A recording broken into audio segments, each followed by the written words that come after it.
verse.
Been a while since I've played that song.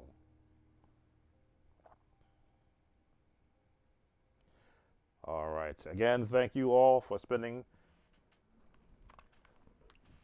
Friday evening with me. I trust that you all will have a good, pleasant sleep, safe sleep, of course. Here in New Jersey, we went through I'll call it a minor earthquake, 4.8, with an aftershock, I believe 4.0. New for the people in this area, new for me, but to me it felt like a heavy truck coming through the area. But the house did shake, and I'm like, okay, something, that's an awfully big truck to be shaking the house like that. But we're all fine and encouraged. Thank you all again. And Matt, thank you for what you may be contributing to the work that I have chosen to do for this stage of my life. Thank you all. Be blessed, and I will see you on the next live viewer request. I believe I've caught up to most of them, except for the ones that are really difficult to do on a live. And I left off one by Kirk Franklin. I may do that one as a video lesson once I look at the song and drink some water, because I've been talking for the last 2+ hours. Take care now, and everyone be blessed. Bye.